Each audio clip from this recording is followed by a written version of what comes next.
My name is Travis Reynolds, and at 32, I never imagined my own family would shatter me with just a few words. That night at my mother's birthday dinner, when my sister Melanie spat, "You're a curse to this family," I felt my world tilt. Then my mother delivered the final blow. "We'd be better off without you." I walked out silently, despite having built a successful life they refused to acknowledge. Little did I know, walking away would transform everything. If you're watching this right now, drop a comment letting me know where you're viewing from, hit that like button, and subscribe to hear how I turned the deepest rejection into unexpected healing. Growing up in a small town outside of Portland, our family looked picture perfect from the outside. My father Richard was a respected high school principal. My mother Caroline taught 3rd grade at the local elementary school. My sister Melanie was the straight-A student and star athlete, and then there was me. I was always the odd one out, more interested in sketching landscapes than playing football, more likely to be reading in my room than socializing at school events. My childhood memories are filled with subtle comparisons. "Why can't you be more like your sister?" became the unofficial family motto. While Melanie brought home trophies and academic awards, I brought home art projects that were quickly tucked away in drawers rather than displayed on the refrigerator. My father, though strict, was the one person who occasionally defended my creative pursuits. "The boy has a gift," he'd say when my mother worried about my future. Everything changed when I was 15. My father suffered a sudden heart attack while jogging one crisp autumn morning. The loss devastated our family, but we each grieved differently. My mother leaned heavily on Melanie, who stepped into a quasi-parental role despite being only 18 herself. I retreated further into my art, finding solace in creating worlds I could control when my real one had fallen apart. "Travis spends too much time alone in his room," my mother would whisper to Melanie, not realizing I could hear them from the hallway. "It's not healthy. Your father would be worried." This pattern continued throughout high school. Melanie became the undisputed golden child, the one who stepped up after Dad died.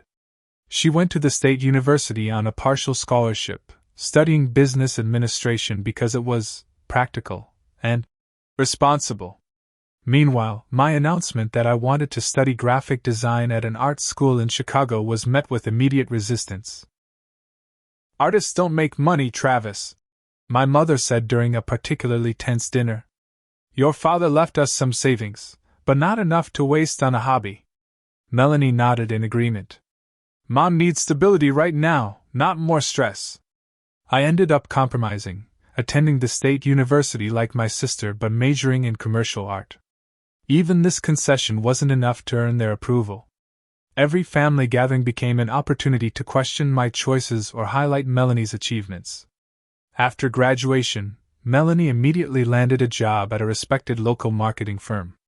I struggled to find stable work in the competitive creative field, taking freelance gigs and working part-time at a print shop to make ends meet.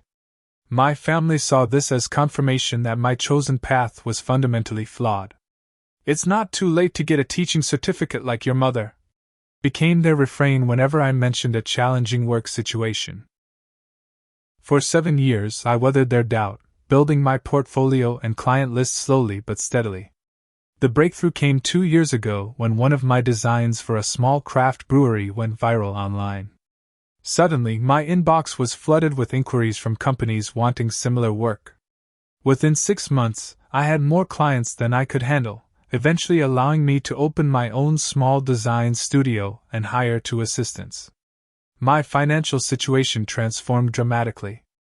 The apartment I'd rented for years was replaced by a downtown loft I purchased outright.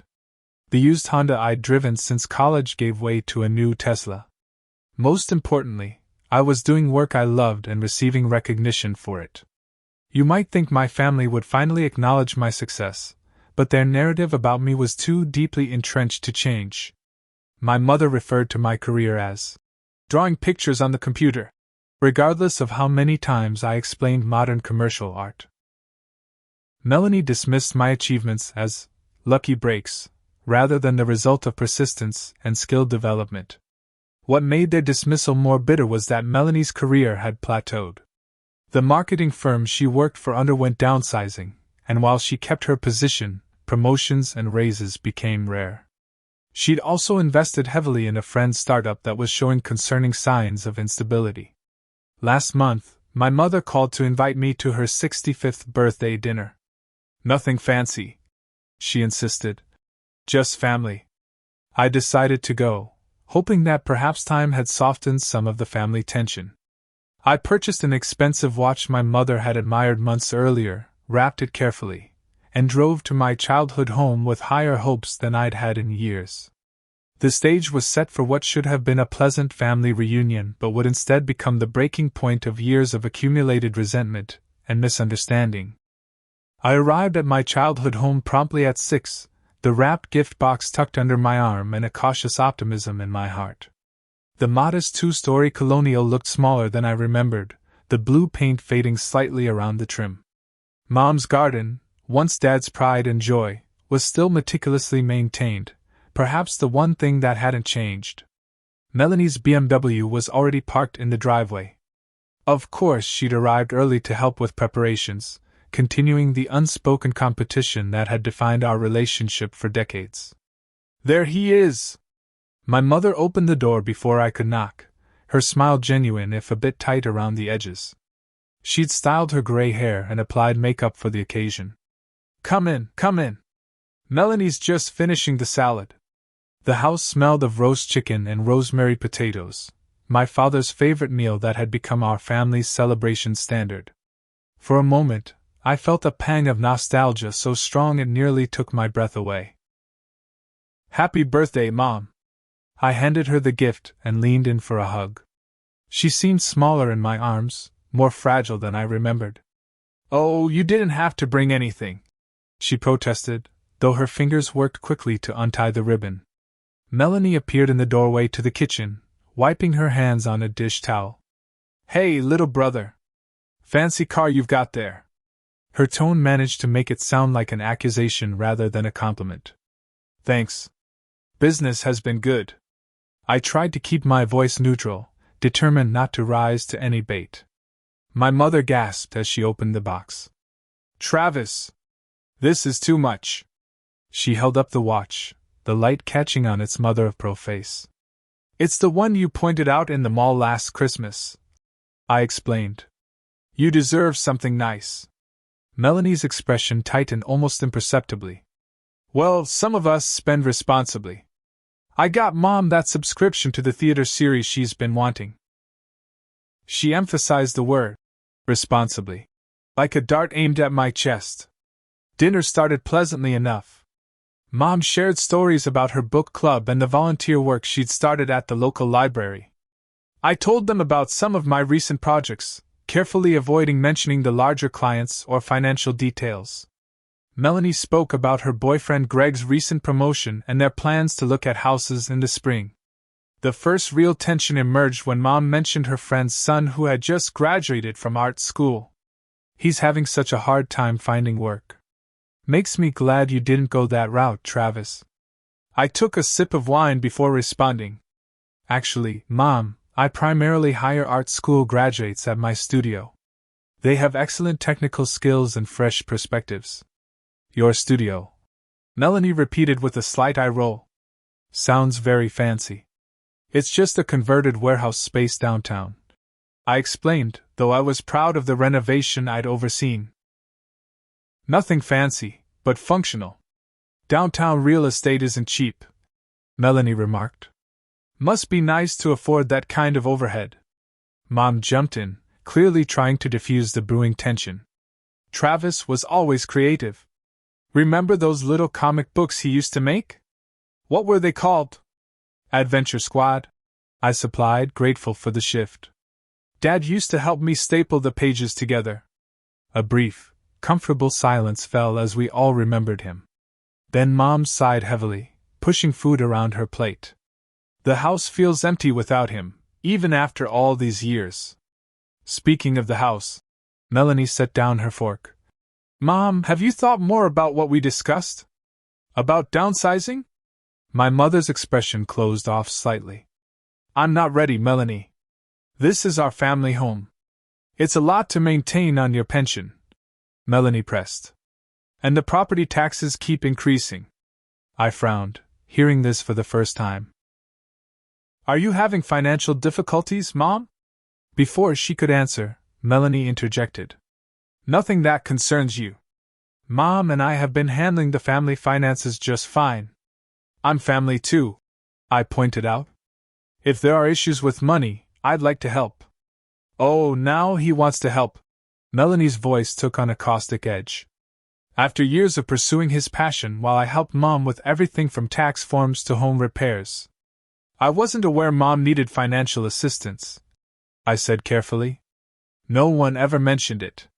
Because we handled it, Melanie snapped.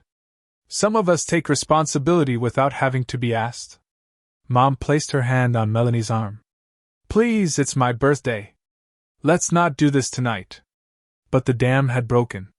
Years of resentment poured from my sister. You have no idea what it's been like here. While you were off finding yourself and pursuing your dreams, I was helping Mom figure out how to stretch her teacher's pension. I was the one driving her to doctor's appointments and fixing the leaky roof. You never let me know any of this was happening. I countered, my own frustration rising. You two have always been a unit, with me on the outside. How was I supposed to know? You should have known. Melanie's voice rose. Families shouldn't have to ask for help. That's not fair, I said, struggling to keep my voice level. You can't exclude me from family matters and then blame me for not being involved. Exclude you? You excluded yourself. Too busy becoming successful to bother with us until you could swoop in with expensive gifts and show off your Tesla. The conversation spiraled from there. Every perceived slight, every childhood rivalry, every misunderstanding of the past 17 years erupted to the surface. Mom attempted to mediate, but soon she too was drawn into the argument, aligning with Melanie as she always had. I've offered to help now that I know there's a need, I insisted. What more do you want from me? We don't want your charity, Melanie spat. Your sudden interest doesn't erase years of absence. Absence? I called every week. I visited on holidays.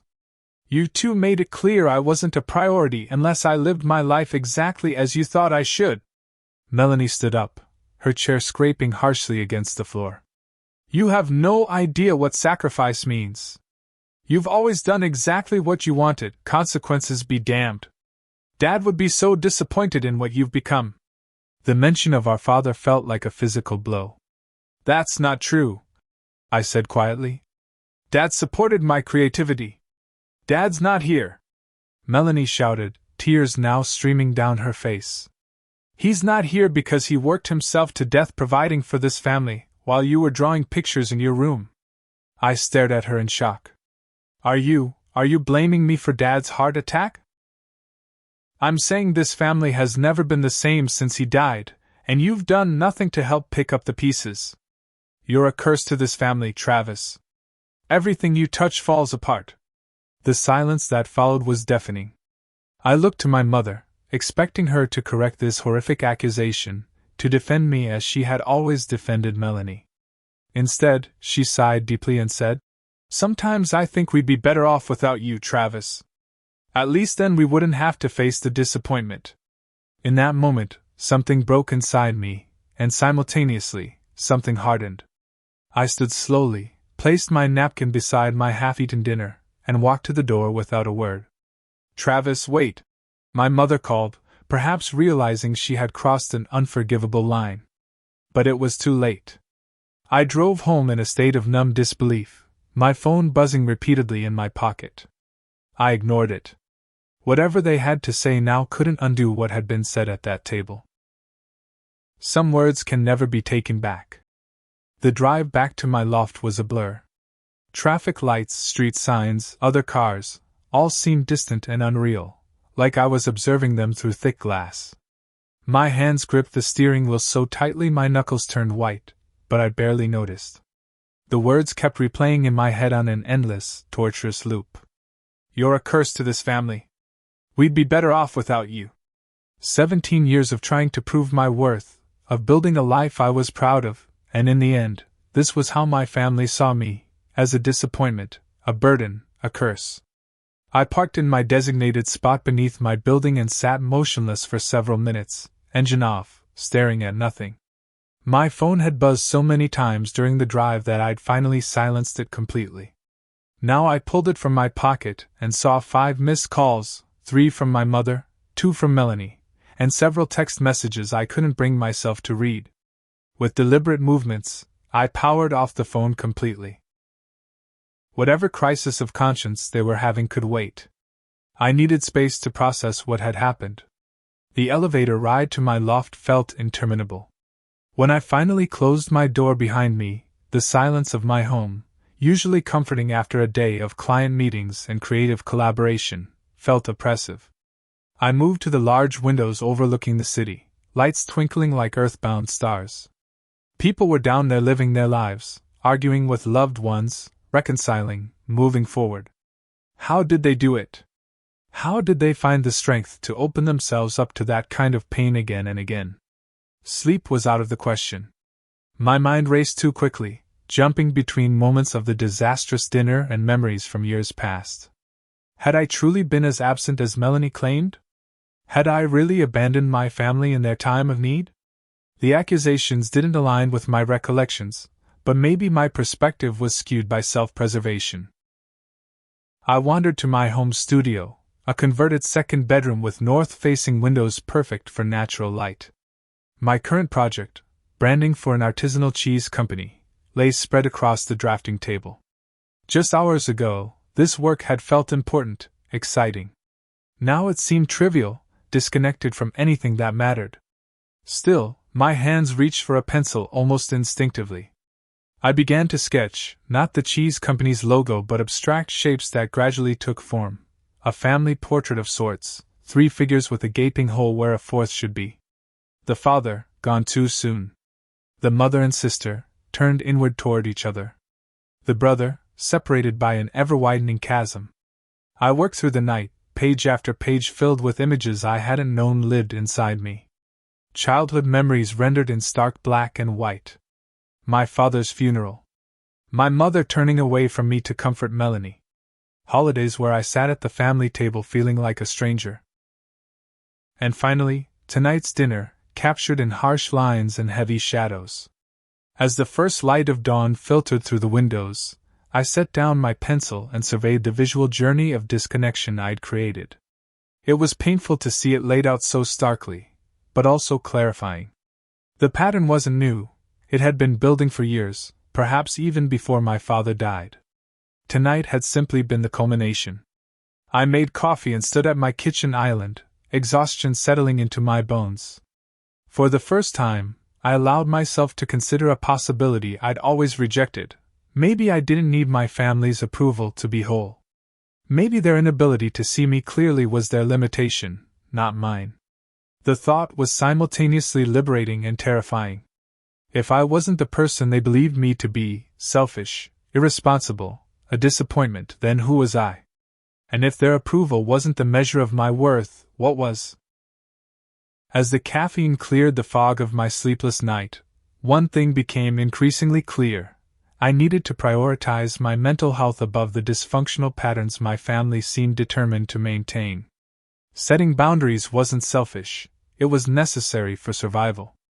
I showered and changed clothes, then moved to my living room sofa with a notepad. I began to write down specific boundaries I needed to establish moving forward. 1. No more accepting blame for my father's death. 2. No more apologizing for my career choice. 3. No more subjecting myself to comparisons with Melanie. 4. No more family events without clear expectations. 5. No more accepting disrespect, even from family. The list continued, each item a small act of self-preservation.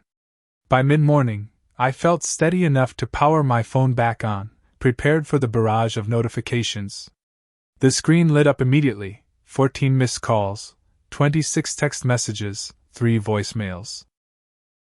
More communication than I'd received from my family in the past 3 months combined. I scrolled through the text messages first, watching the tone evolve from angry, How dare you walk out like that? To concerned. Are you driving safely? To increasingly desperate. Please just let us know you're okay.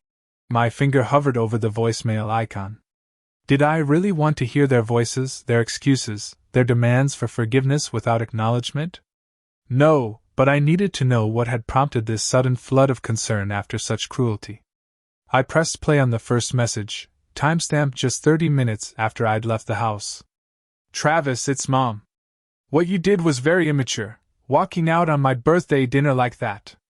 Melanie is upset, and frankly, so am I. Call me back. Delete. The second message, from an hour later, was from Melanie. Hey, it's me. Look, things got heated, but you can't just disappear. Mom is worried sick. At least text that you got home okay. Delete.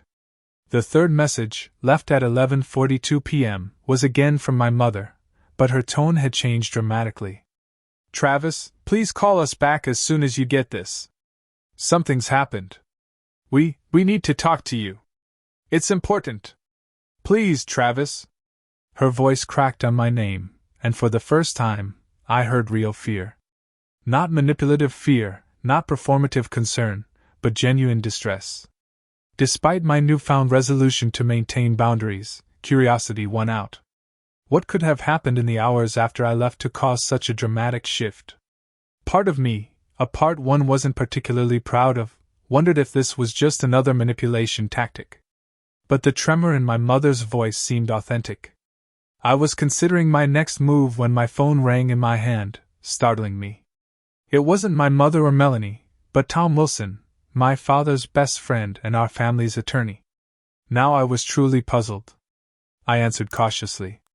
Hello? Travis, thank God. Tom's familiar baritone filled the line. Your mother's been trying to reach you all night. I needed some space after what happened at dinner. I explained, not elaborating. I don't know what went down, but I do know they need to speak with you urgently. Tom said. There's been a development with your sister's business investment, and it's affecting your mother's financial situation. What kind of development? I asked, caution giving way to concern despite myself. Tom sighed heavily. It's not my place to share the details, but it's serious, Travis. Your mother asked me to call because she thought you might answer my call even if you were ignoring theirs. She wasn't wrong. Tom had always been fair to me, one of the few adults who had seen my artistic pursuits as valuable rather than frivolous. Are they in some kind of trouble? I asked. Yes, Tom answered simply. Significant trouble. They need you, Travis, whether they've been good at showing it or not. I closed my eyes, conflicted. The hurt from last night was still raw, the boundaries I'd just established already being tested. But if there was a genuine crisis, I'll call them. I conceded. But Tom, you should know, things were said last night that can't be unsaid. I need to approach this carefully. I understand, he replied. Just hear them out, okay? And if you need an objective perspective afterward, my door is always open to Richard's son. We said our goodbyes, and I sat for several long minutes gathering my thoughts. Finally, I dialed my mother's number, bracing myself for whatever storm awaited on the other end of the line. My mother answered on the first ring, as if she'd been sitting with the phone in her hand. Travis? Her voice sounded rough, either from crying or lack of sleep. It's me, I confirmed, keeping my tone neutral. Tom called and said there's some kind of emergency. Thank you for calling back. She sounded genuinely relieved. We've been so worried. I needed space after what was said last night. I explained simply, offering neither accusation nor forgiveness. There was a pause then. Can you come back to the house? We need to talk about something important, and it should be in person. Every instinct warned against returning to the scene of last night's disaster so quickly. The wounds were too fresh, the risk of falling back into old patterns too great. I don't think that's a good idea right now, I said carefully. Whatever needs to be discussed, we can do it over the phone or at a neutral location. Travis, please. My mother's voice cracked. It's about the house.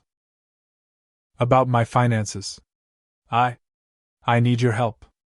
There it was, the admission Melanie had tried so hard to prevent last night.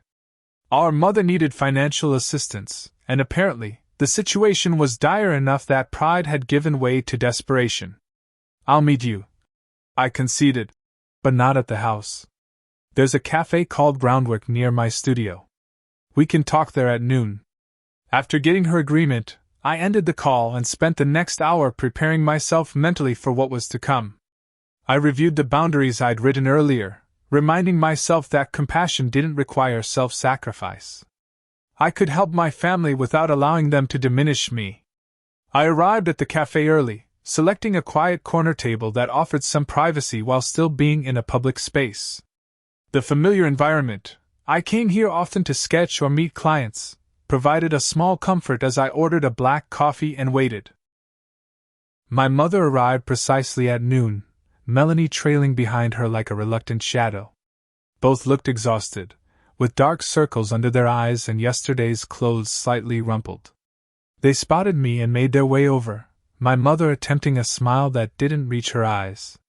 "Thank you for meeting us," she said as they sat down across from me.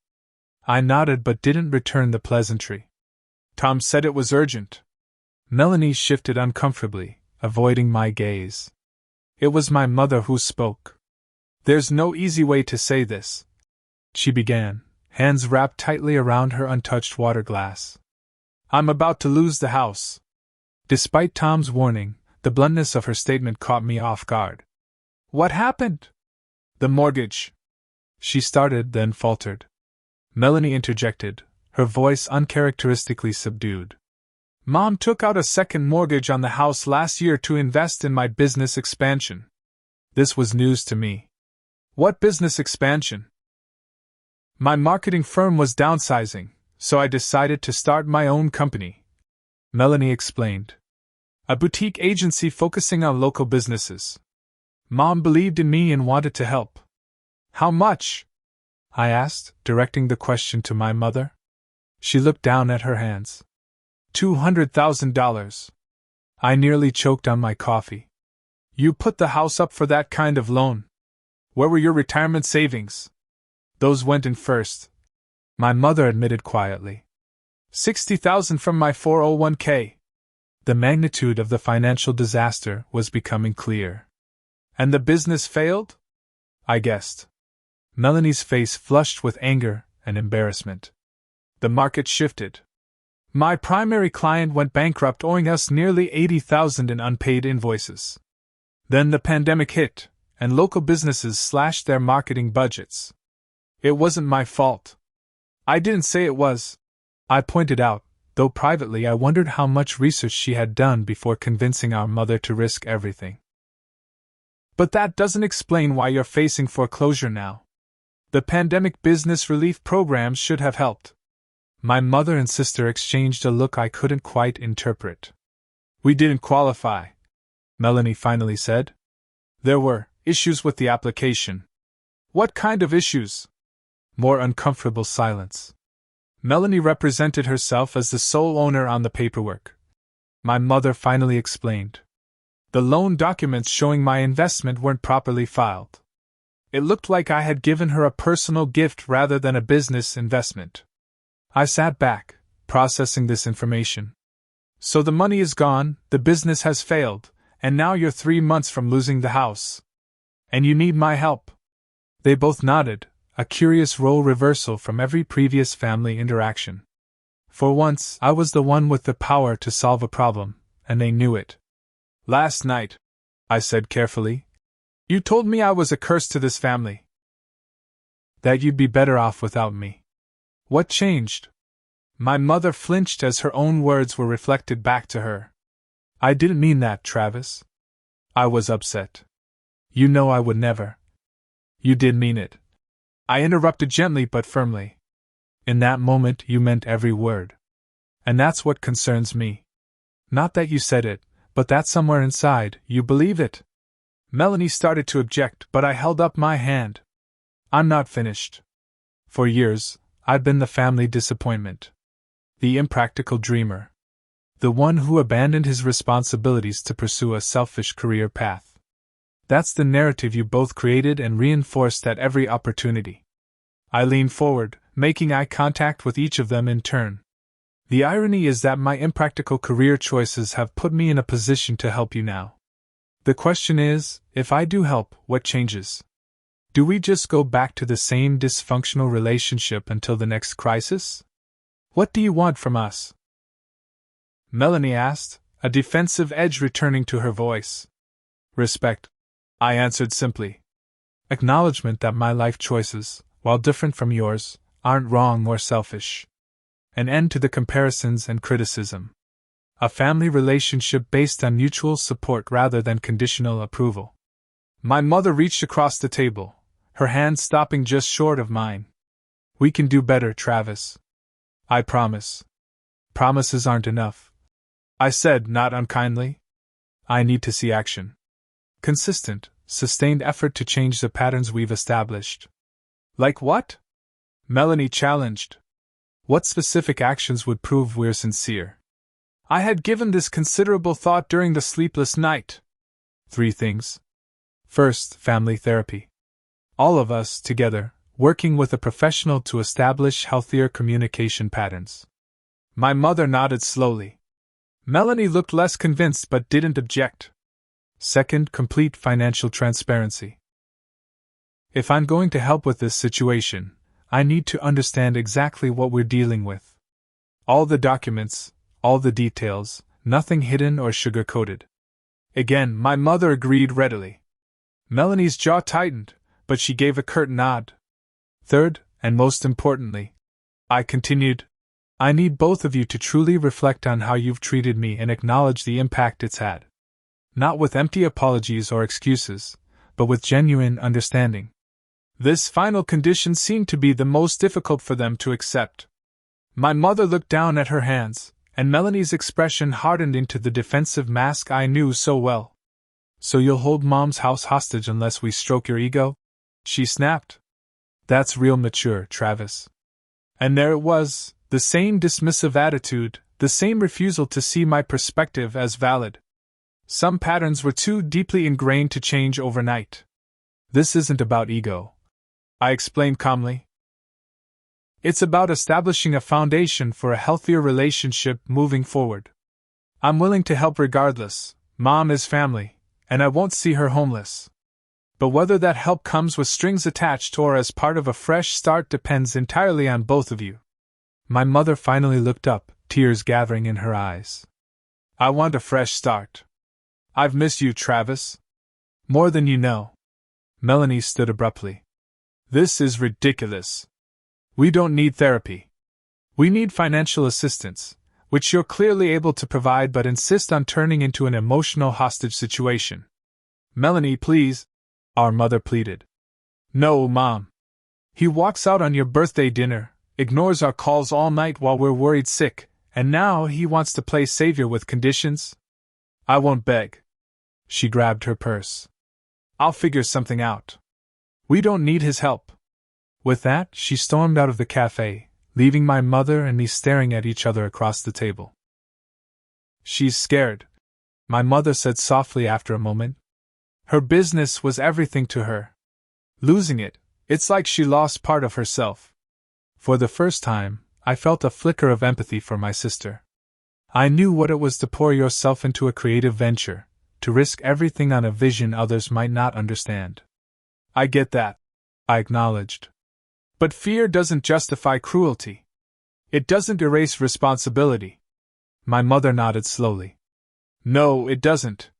She straightened her shoulders slightly. I'll do it, Travis. The therapy, the financial transparency, all of it. With or without Melanie.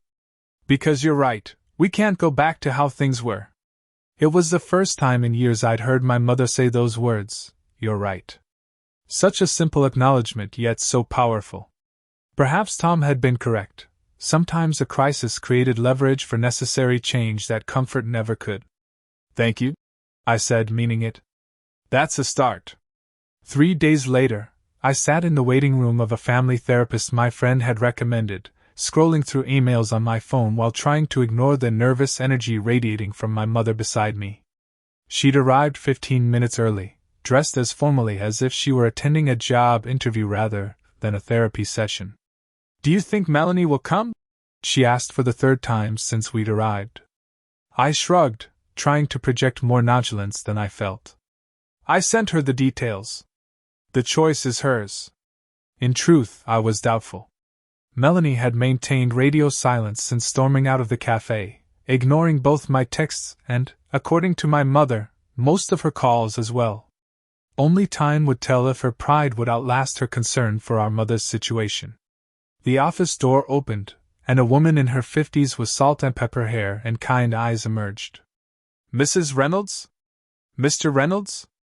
I'm Dr. Shapiro. Please come in."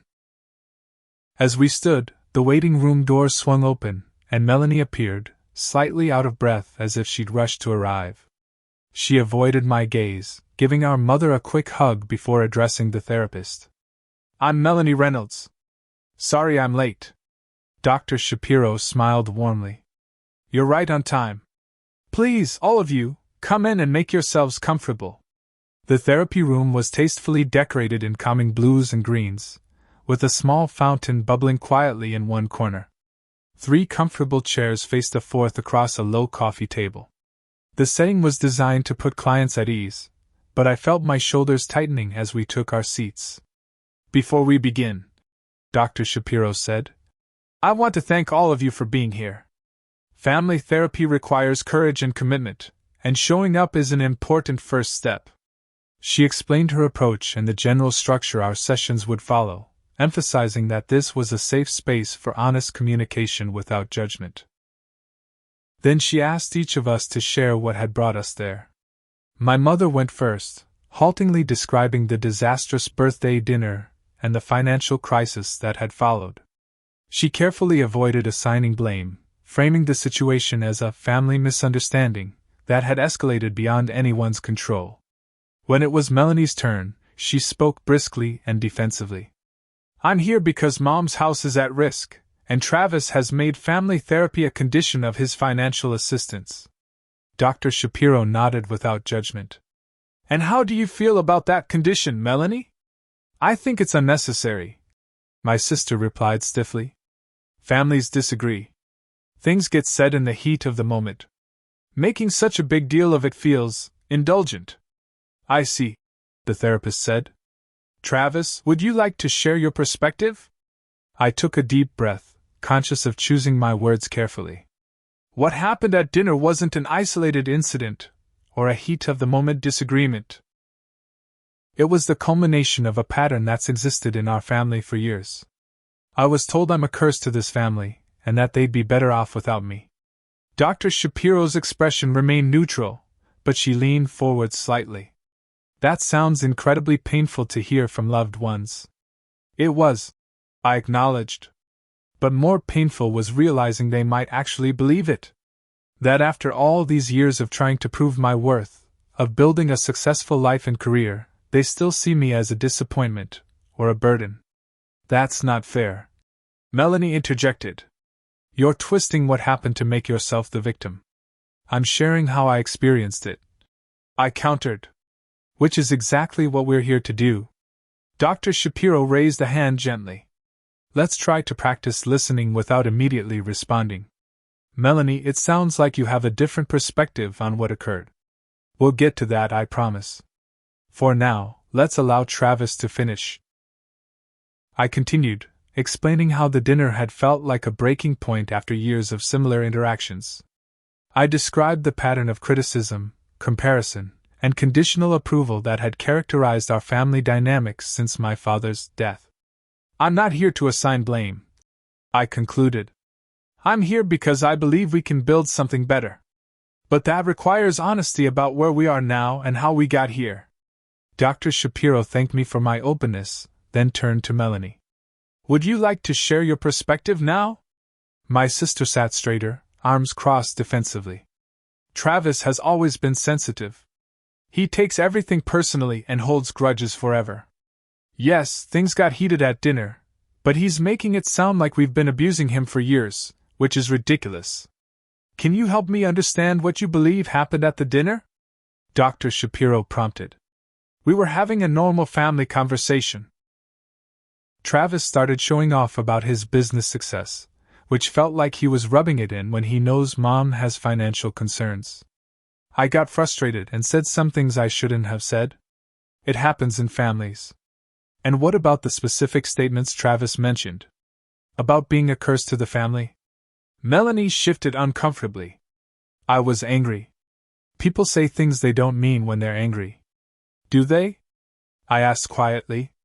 Or do they say things they normally wouldn't say out loud? That's not fair.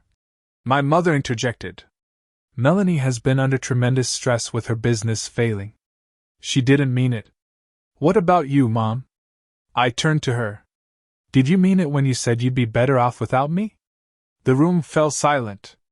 My mother's eyes filled with tears as she stared down at her clasped hands. I don't know, she finally whispered. In that moment, maybe I did. Not because I don't love you, but because loving you has always been complicated. You remind me so much of your father, the creativity, the willingness to take risks, the independent thinking. After he died, seeing those traits in you was painful. It felt like losing him all over again.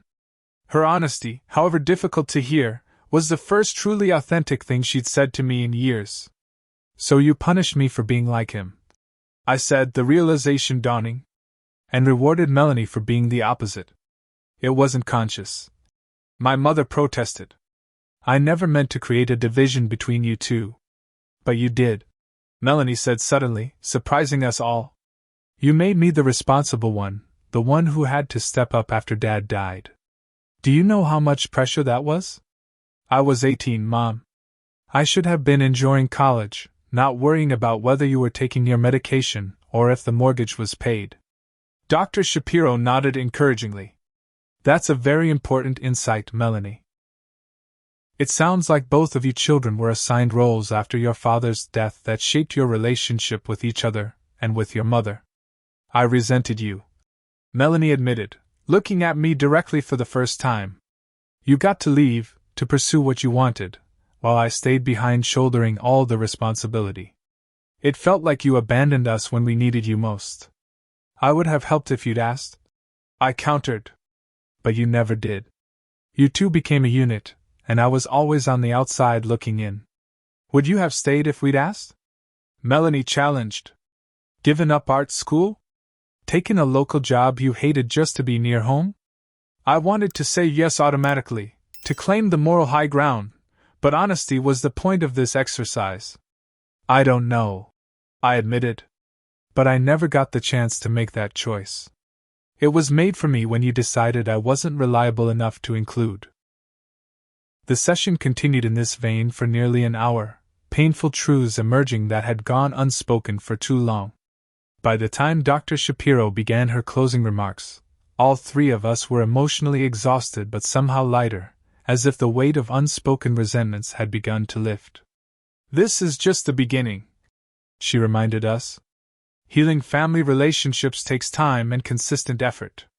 But you've taken an important first step today by speaking honestly about your experiences and listening to each other's perspectives.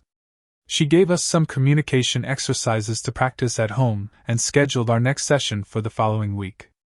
As we gathered our things to leave, an awkward silence fell over us. Would either of you like to grab some lunch? My mother suggested tentatively. We could continue talking in a less formal setting.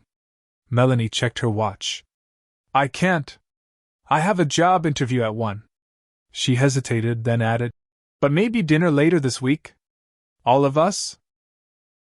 The olive branch was small but significant. I'd like that, I said. Just not at the house. Not yet. She nodded, understanding the boundary. We could try that new Thai place downtown. Neutral territory. Thursday? My mother suggested hopefully. We agreed on the time and place before parting ways in the parking lot, each to our separate vehicles and lives, but with a tentative bridge beginning to form between them. As I drove back to my studio, I reflected on the session. It hadn't been easy, and we'd barely scratched the surface of our family's dysfunction, but it was a start. For the first time in years, I felt a glimmer of hope that maybe, just maybe, We could build something new from the ashes of what had been destroyed. The next step would be addressing the financial situation, a different kind of confrontation, but one that now seemed more manageable given the emotional groundwork we'd begun to lay. The day after our first therapy session, I met with my mother and my financial advisor, Jordan, to assess the full extent of her financial situation. Melanie had been invited but declined, citing another job interview. Part of me suspected she was avoiding the embarrassment of having her failed business venture scrutinized by professionals, but I chose not to press the issue. Jordan's office overlooked the river, the morning sunlight dancing on the water as we spread documents across his conference table. My mother had brought everything as requested: mortgage statements, investment reports, credit card bills, tax returns. The picture they painted was grimmer than I'd anticipated. "The second mortgage is the most pressing concern," Jordan explained, highlighting numbers on a spreadsheet. "The terms are predatory. Balloon payment structure with an interest rate that jumped significantly after the first year. I didn't understand all the details when I signed," my mother admitted quietly. "Melanie was so excited about the business opportunity, and the loan officer assured me it was standard for business investment loans." I bit back my frustration. My mother was a former teacher, not a financial expert, and she'd been manipulated by people who should have had her best interests at heart. "Beyond the mortgage," Jordan continued, "there's the early withdrawal penalty from your retirement account, plus the taxes due, and the credit card debt accumulated during the business's final months. All told, my mother needed nearly $300,000 to clear her debts and secure her retirement. It was a substantial sum, but not insurmountable given my current financial position. "I can cover this," I told her, "but we need to establish some parameters." We spent the next 2 hours developing a comprehensive plan. I would pay off the second mortgage immediately to stop the bleeding. The credit card debt would be consolidated and paid down over 6 months. Most importantly, we would establish a proper retirement fund for my mother, professionally managed to ensure she would never face financial insecurity again. "There's one more thing," I said as Jordan stepped out to make copies of our agreement. "I need you to understand that this is not a loan. I don't expect repayment. But I do expect that you'll never make financial decisions of this magnitude again without proper professional advice." My mother nodded, eyes glistening. "I was trying to help Melanie. I thought I was doing the right thing." "I know," I said gently. "But helping doesn't always mean saying yes, especially when the plan has such significant risks." We left Jordan's office with a clear path forward financially, but the emotional reconstruction of our family would prove more challenging. That evening my phone rang, Melanie calling, a rare enough occurrence that I answered immediately. "Mom told me what you're doing," she said without preamble. "It's very generous." "It's what family does," I replied simply. A pause then. "She also said you've made it a gift, not a loan." "That's right." Another, longer pause. "I want to pay my share," she finally said. "Not to Mom, she'd never accept it, but to you. Once I'm employed again, I can start making monthly payments toward what I owe." Her offer surprised me. "Melanie, you don't have to." "I do," she interrupted firmly. "This mess is largely my fault. I convinced Mom to invest in my business. I assured her it was a sure thing. I need to take responsibility for that." It was the first time I could remember my sister acknowledging responsibility for a mistake without deflection or excuses. Perhaps the therapy session had affected her more deeply than I'd realized. "Okay," I agreed. "When you're ready, we can work something out. No interest, no pressure." "Thank you," she said, and I could hear the relief in her voice. "And Travis? I'm sorry.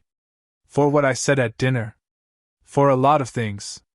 It wasn't a complete reconciliation, but it was a start. The following Thursday, we met for dinner at the Thai restaurant as planned. The conversation was stilted at first, all of us carefully avoiding trigger topics. But as the meal progressed, the atmosphere gradually relaxed. We shared memories of my father that made us laugh rather than mourn. My mother asked genuine questions about my current projects.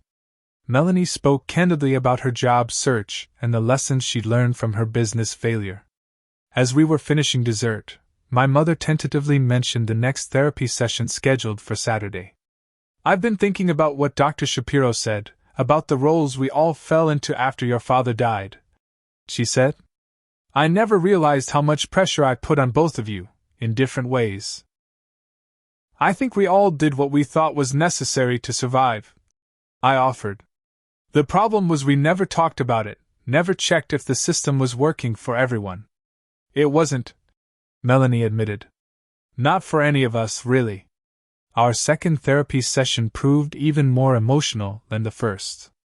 Dr. Shapiro guided us through an exercise where we each shared what we believed the others expected of us versus what we actually needed. The discrepancies were startling. I had believed my family expected me to follow a conventional career path and remain geographically close, sacrificing my creative ambitions for stability.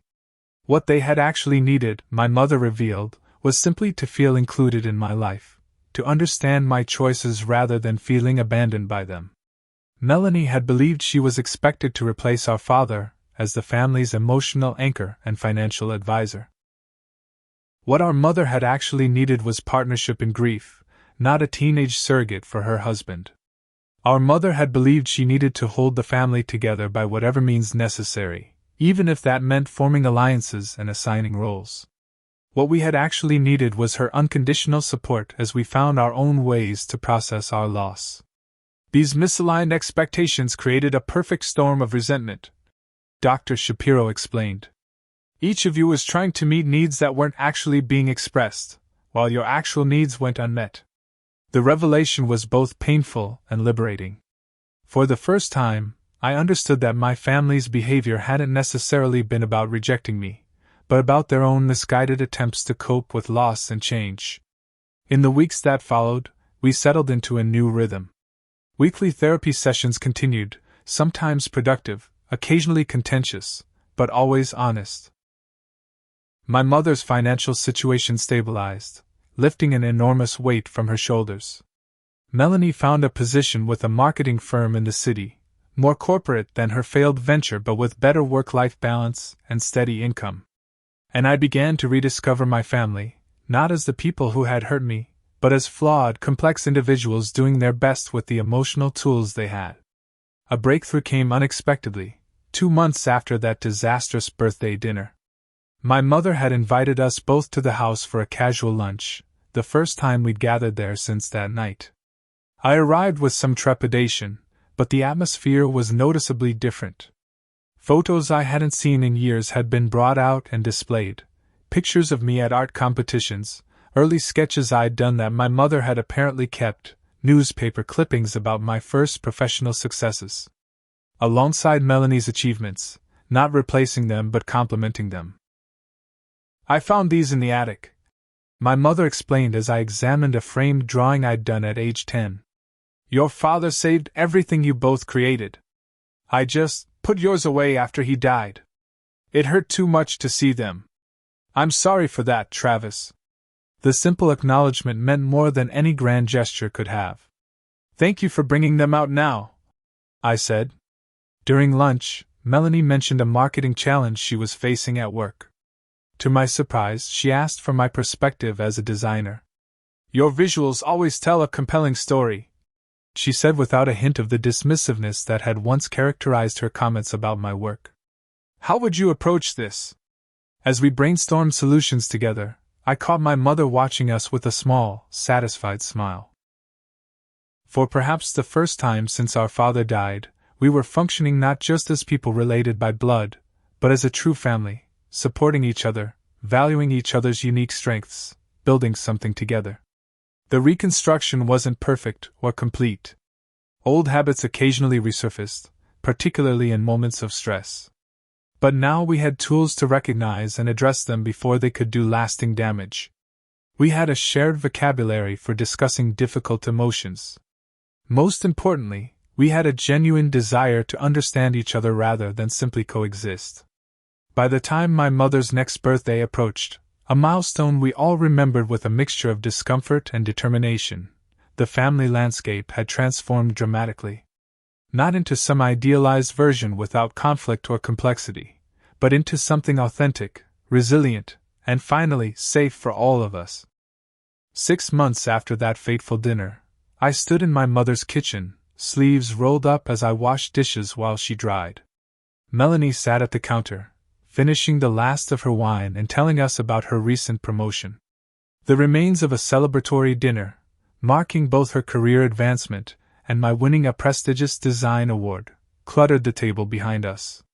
Remember when we couldn't have a meal together without it turning into World War III? Melanie mused, a touch of wonder in her voice. Hard to believe that was just half a year ago. I agreed, passing my mother another dripping plate. Dr. Shapiro says the fastest transformation happens when a system is ready for change but lacks a catalyst, my mother remarked. I think we were all miserable in our old patterns but didn't know how to break them. The catalyst, painful as it had been, was that explosive dinner and the financial crisis that followed. Sometimes it took a complete breakdown to create space for something new to emerge. Our progress hadn't been linear. There had been setbacks, a particularly difficult therapy session that left us all not speaking for 3 days, an argument over Christmas plans that briefly revived old tensions, moments when criticism slipped in disguise as concern.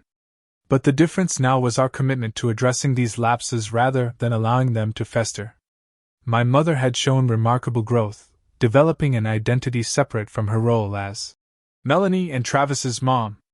She joined a widows' support group she wished she'd found years earlier, started taking watercolor classes, and even begun dating a kind retired professor from her book club. I spent so many years stuck in grief, she had confessed during a private lunch last month. Not just for your father, but for the family I thought we should be. I never gave us the chance to discover the family we could be. Melanie's evolution had been equally significant. Without the burden of being the family's emotional backbone, she developed more authentic relationships both within and outside our family.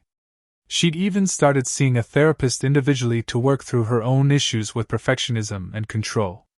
I always resented you for leaving, she told me during a rare heart-to-heart. But I never considered leaving myself. I built my identity around being the responsible one, the one who stayed.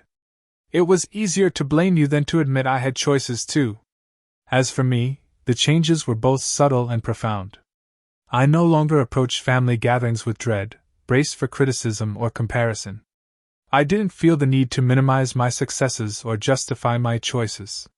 Most importantly, I'd stopped measuring my worth by my family's approval, while simultaneously discovering that genuine approval was now freely given. We'd also established healthier financial boundaries. My mother's house was secure, her retirement provided for.